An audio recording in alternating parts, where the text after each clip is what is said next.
මගේ රස්තියාදු මතක සංචිතය සිව්වැනි පරිච්ඡේදය ගුරුජි හමුවීම.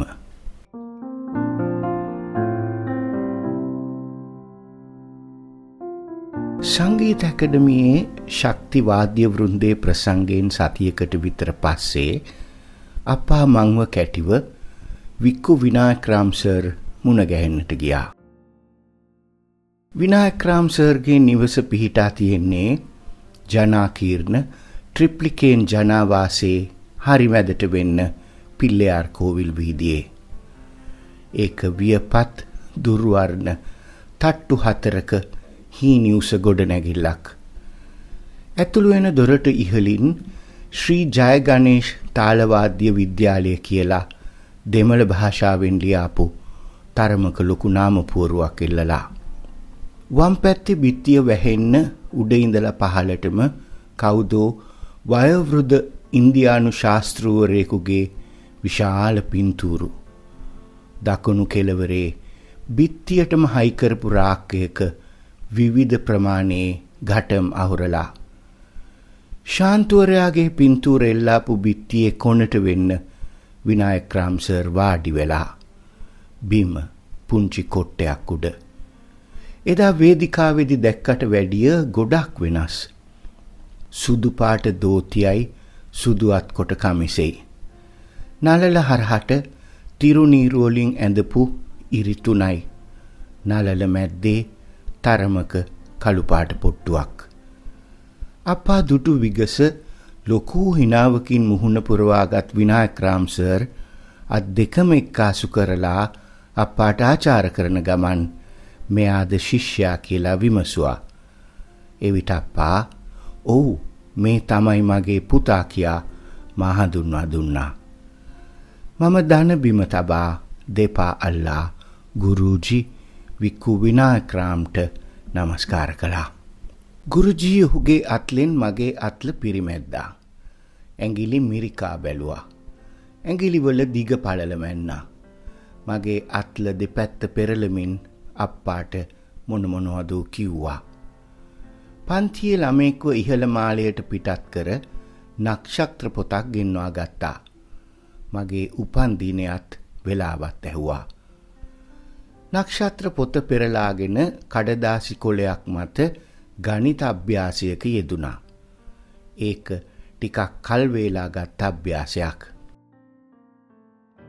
ඒ අභ්‍යාසය කෙලවර ඔහුගේ මුහුණ ප්‍රීති ප්‍රමෝදයෙන් පිරුණා. සිනා මුහුණින් අප්පා අමතන අතරේ මට ඔහු කිට්ටුවට එන ලෙස ආරාධනා කළා.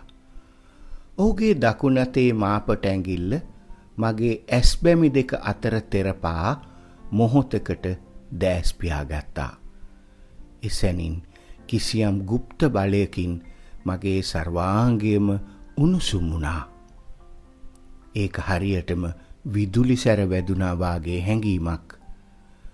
ඔහුගේ මාපට ඇඟිල්ල මගේ නළලින් ඉවත් කරගන්නා අතරේ ඔහු මගෙන් විමසුවා දින 1000ක ගුරුකුල වාසයකට කැමතිද කියා. ඒ කියන්නේ හරියටම අවුරුදු 3ක්. මට මේ ප්‍රශ්නේ ගැඹුර නොතේරුණු නිසා මම අප්පාගේ මුහුණ බැලුවා. මං වෙනුවෙන් අප්පා උත්තර බැන්දා. ගුරුජි මගේ හිස පිරිමැද්දා.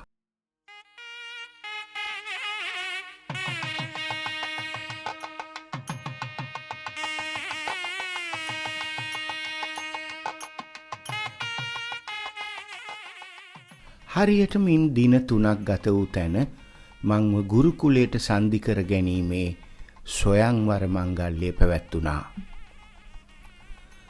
පර්ථසාරථී පෙරුමාල් කෝවිලේ ප්‍රධාන ගණදෙවි ප්‍රතිමාව ස්ථාපිත කුටිය ඉදිරිපිට විශේෂ පූජාවකට අවශ්‍ය ලෙස කලමනා සූදානම් කරලා අඩි 10යි 10 විතර සීමාවක් කොටු කරලා පිච්ච මල් වැල් එල්ලලා පිච්ච වැල් අතරේ දාස්පෙතිය මල් හංගලා ලස්සනයි සුවඳයි හරි හැඩයි.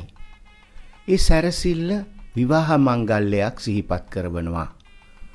පොළව මත වී සහ සහල් අතුරලා ඒ හරි මැද්දේ හක් ගෙඩියක් තැන්පත් කරලා පිච්චමල් කට්ටකුමංජල් දුම හඳුන් කූරු සුවඳ මේ අවකාශය දිව්‍යමය සුන්දරත්වයකින් පුරවනවා. මේ පිනිබර උදෑසන නිශ්චලයි. මගේ ආත්මය ශ්‍රද්ධාවෙන් පරිපූර්ණයි. පූජාව ආරම්භයට නියමිත පාන්දර 3ට විනාඩි කිහිපයකට පෙර කෝවිලේ ප්‍රධාන පූජකතුමා පූජා සීමාවේ පනවා තිබූ කොට බංකුවේ හරි බරි ගැහුණා. ඔහුට පිටුපසින් කෝවිලේ දේව සේවාවේ නිරත මැදිවියේ කුරුක්කල්වරු 7 දෙනෙක් සුඛාසනගත වුණා. ප්‍රධාන පූජකතුමන් ඉදිරියේ තරමක් විශාල හරි 4 හඳුන්දර ගිනි කබල. ගිනි කබල ඉදිරිපිට ඔහුගේ දකුණු පසින් ගුරුජි. මම වම් පැත්තේ. මා කෙරේ හටගත් අප්‍රමාණ පුත්‍ර ස්නේහයෙන් යුතුව මේ ස්වයංවර මංගල්‍ය පෙළ ගැස්සූ මගේ අප්පා ගිරිකුලක්සේ මාසලම. එවක මදුරාසි සංගීත ඇකඩමියේ විදුහල්පති බී රාජමයිය රැදුරුතුමාත් ගුරුජිගේ ජ්‍යෙෂ්ඨ සංගීත ශිෂ්‍යයන් කිහිප දෙනෙකුත් පූජා සීමාවෙන් එපිට වාඩිගෙන අප සියලු දෙනා සුදු පාට වේට්ටි වලින් සැරසිලා මදුරාසි සීතල නිරාවරණ උඩුකය පසාරු කරනවා. ඉන්දියාවේ නේවාසික අධ්‍යාපන ක්‍රමේ මූලාරම්භය ක්‍රිස්තු පූර්ව 5000 පමණ තෙක් දිව යනවා. වෛදික යුගයේ ප්‍රචලිත මේ ගුරුකුල ක්‍රමය තමන් ප්‍රගුණ කරන විෂයට සමගාමීව සංස්කෘතික හා විනයගරුක ජීවිතයක් ගත කරන්නට ශිෂ්‍යයින්ව හුරු කරනවා. සාම්ප්‍රදායික පුරාණු ඉන්දියානු සංස්කෘතිය තුල මේ ගුරුකුල වාසය ගුරු ශිෂ්‍ය පරම්පරා ක්‍රමය ලෙසත් හැඳින්වුණා. පරම්පරාවෙන් පරම්පරාවට සියවස් ගණනක් රැකගත් ශාස්ත්‍රීය සම්ප්‍රදායන් අනුප්‍රාප්තික පරම්පරාවන් හරහා සම්ප්‍රේෂණය වන බව පැරැන්නන් විශ්වාස කළා.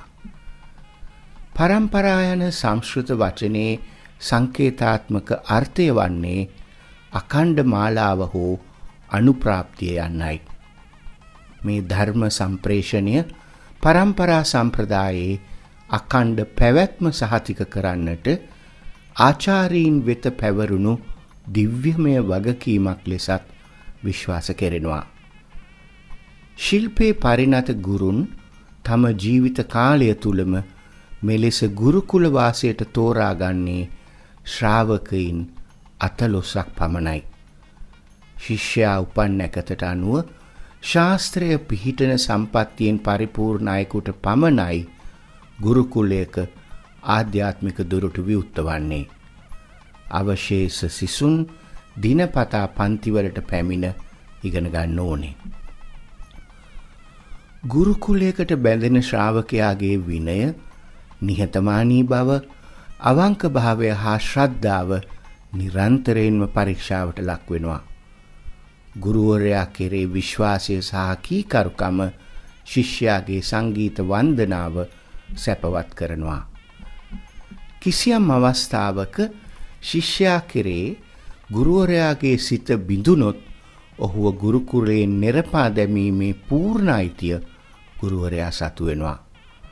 ඉතා දුර්ලභ අවස්ථාවක දෙකක හැර නැවත කවරදාකවත් ගුරුකුලයට සන්ධි කර ගැනීමක් ඉතිහාසයේ පුරාම සිදු වී නැහැ.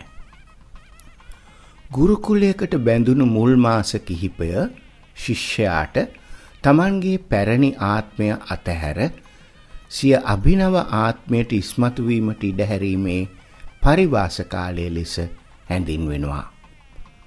ත්‍රිප්ලිකේන්හි පර්ථසාරථී පෙරුමාල් කෝවිලේ ආරම්භයට සූදානම් මේ පූජාව හඳුන්වන්නේ ගණ්ඩා බන්ධන් කියලා. ගණ්ඩා කියන්නේ ප්‍රභූ අවස්ථාවකදී පමණක් භාවිත කරන විශේෂ නූලකට. බන්ධන් කියන්නේ බැඳීම. ශිෂ්‍යයා විසින්ම සුදු ඝනකම් කපු නූලක් රතු සායම් වල පොඟවා අවුවේ වේලා සුදු හඳුන්, රත් හඳුන් සහ කහ වතුරින් සෝදා පවිත්‍ර කරගන්න ඕනේ. ඒ පවිත්‍ර හුය ගුරුතුමන් විසින් ශිෂ්‍යයාගේ දකුණු අතේ ගැටගසා ඔහුව තමන්ගේ ගුරුකුලයට සන්ධි කර ගැනීමේ ස්වයංවරයටයි මේ සූදානම් වෙන්නේ.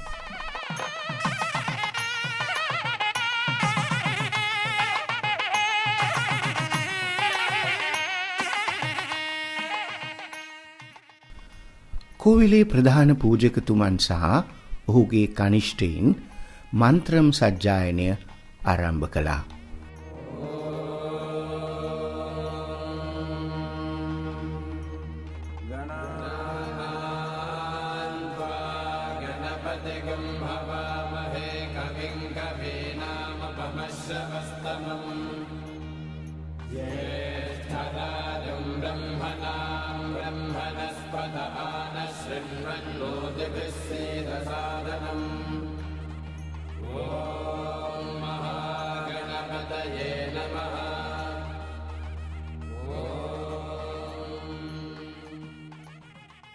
ගණපති මන්ත්‍රය, ගායත්‍රි මන්ත්‍රය, ෂටාභිෂ නක්ෂත්‍ර මන්ත්‍රය, මහා සුදර්ශන මන්ත්‍රය, පුරුෂ සුක්තම්, සරස්වතී ධ්‍යානම් ආදී වශයෙන් මන්ත්‍රම් සජ්ජායනය මගේ ආත්මයට ශාන්තිය ගෙනාවා.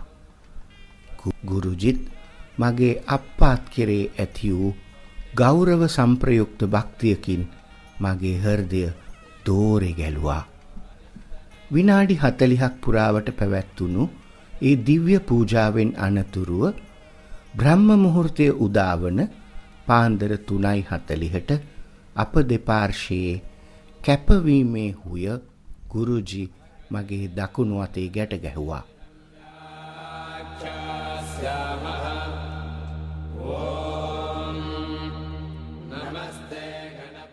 ඝටම් සංගීත භාණ්ඩය මා අතපත් කොට විද්‍යා ආරම්භම් අභ්‍යාසය ඥානනය කළා.